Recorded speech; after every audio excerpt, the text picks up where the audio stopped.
Speaking of goodbyes, Buchacha wrote a goodbye for the late, great David Bowie.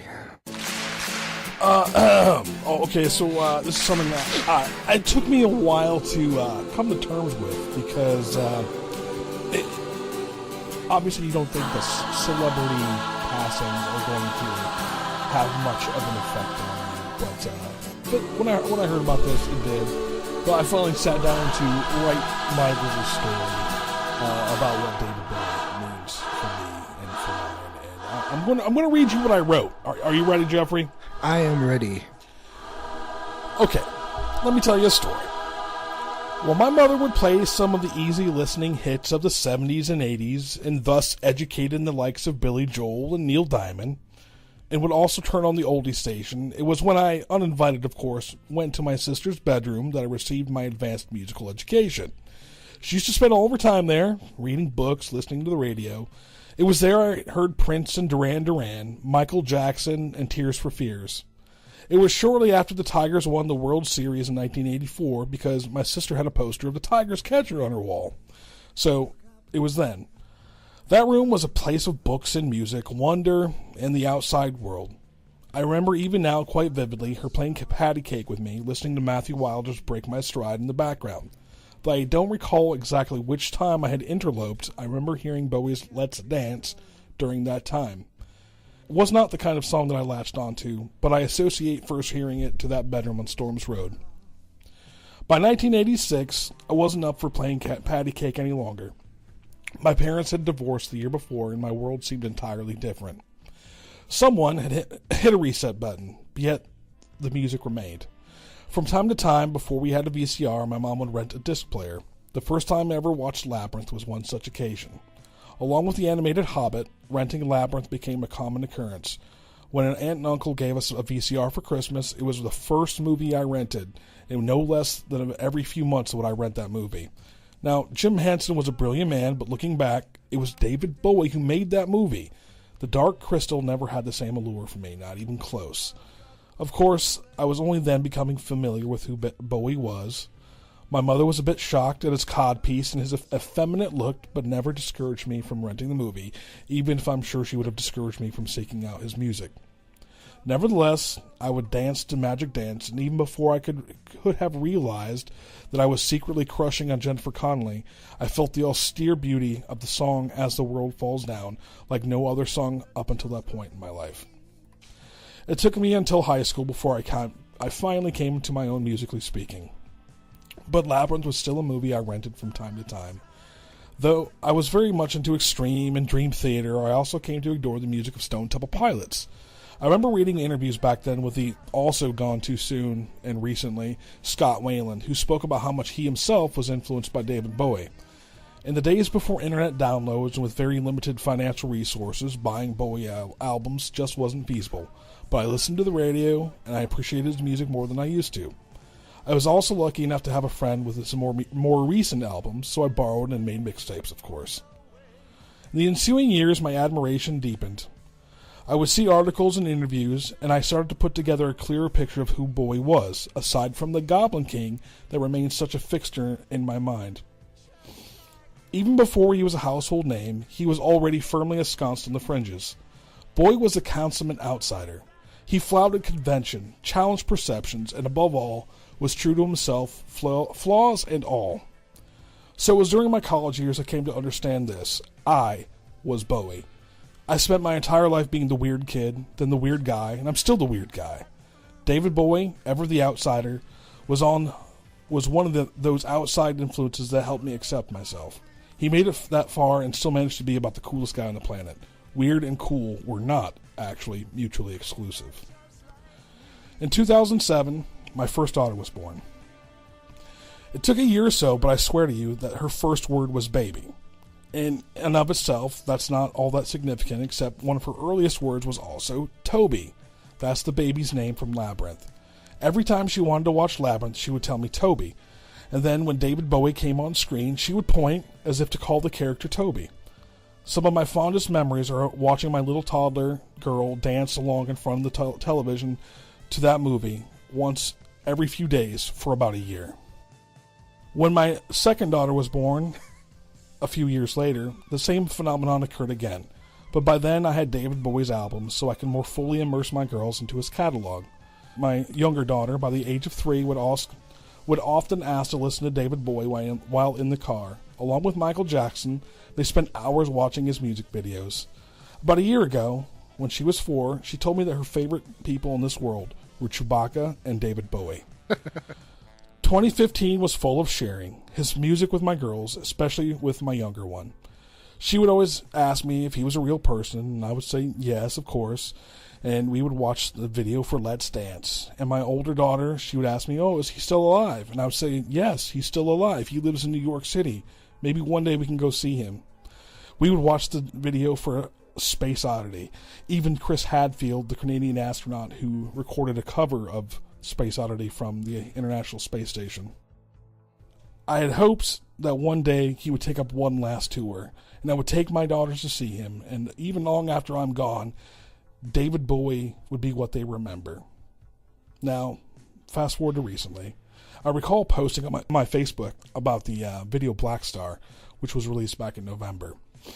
It was also about the same time where my younger daughter asked for a giant stuffed Chewbacca and a giant stuffed David Bowie to snuggle with for Christmas.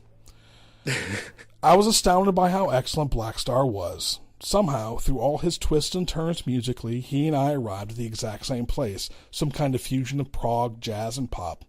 I was in my own neurotic way counting down the days until the album dropped. As soon as the video for Lazarus was released on this past Thursday, I watched it on my lunch break. Then, on Friday, I downloaded the album. Every song isn't as good as Black Star, but they're all good. I'd already played the Black Star video for my girls, and unlike, I'm sure, most children their age, they dug it. Through its dark illusions, its complexity, and at 9 minutes and some change, they were still listening.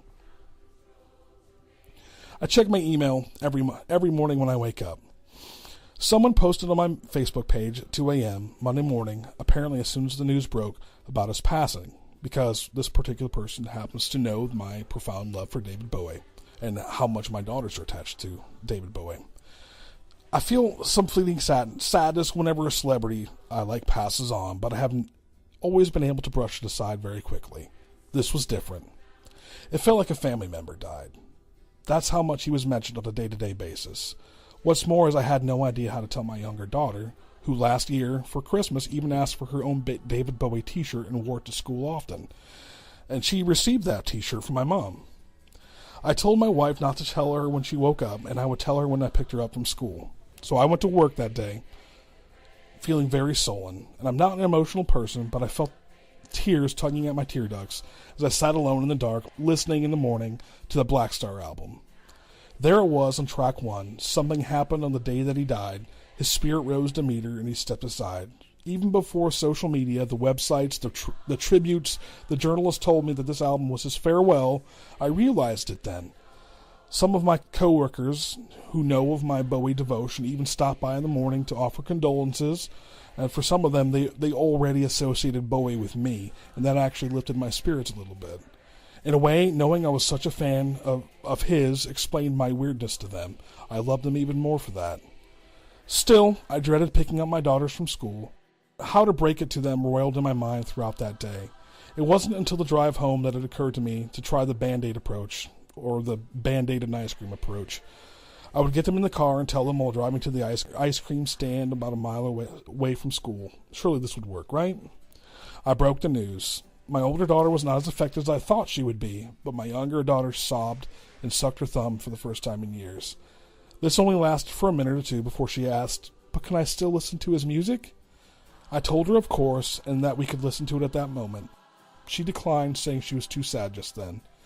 I was listening to NPR on the radio at the time, and though it was turned way down, they heard his name and asked for it to be turned up. Someone was being interviewed about Bowie's incredible sense of fashion, and how he was influenced by Japanese culture, and how for some 25 years after Hiroshima, David Bowie provided a bridge between our cultures and helped to heal the rifts caused by war. We listened in intrigued silence on the way to get ice cream. I heard a couple more sobs from the back seat, but they were both transfixed by the fact that this man whom they loved so much was all that anyone was talking about on the radio. We took the ice cream home, and we watched David Bowie videos like we had so many times before that. My younger daughter was too sad to wear her Bowie shirt to the school the next day, but she did finally wear it this past Friday. Today, she also told me that her favorite song of his was Lazarus, because that was his goodbye song. David Bowie will continue to get played in my household just about every day. As my daughters grow up, they know that Bowie is the patron saint of outsiders. They never have to fear being on the outside because that's where Bowie was, and he was amazing. Hopefully, in 90 years and some change, while they've happily lived a life on the fringes, they'll still be listening too.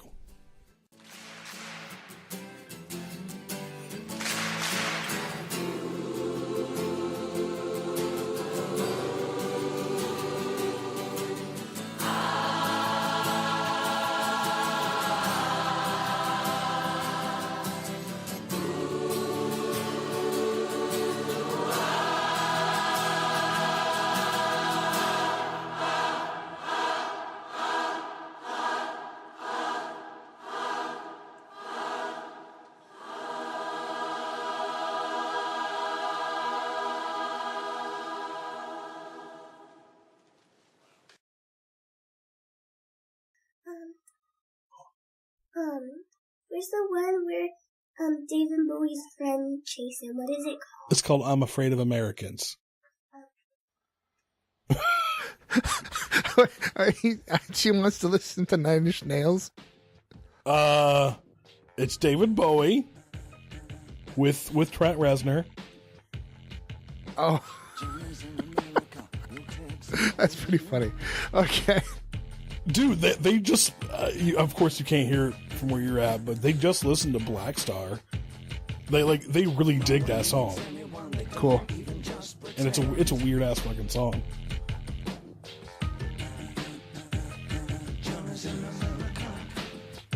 I'm afraid of Americans. I'm afraid of the world. I'm afraid I can't help it. I'm afraid I can't. I'm afraid of Americans. I'm afraid of the world. I'm afraid I can't help it. I'm afraid I can't. I'm afraid of Americans.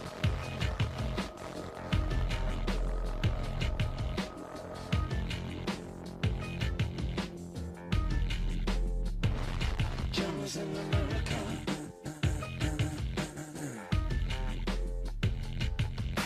Johnny wants a brain. Johnny wants to suck on the coke.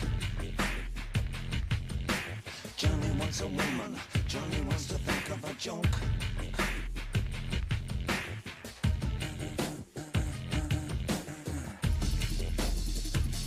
Johnny's in America. I'm afraid of Americans. I'm afraid of the world.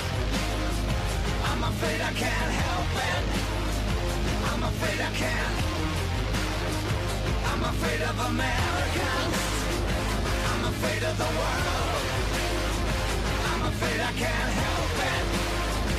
I'm afraid I can't. I'm afraid of Americans.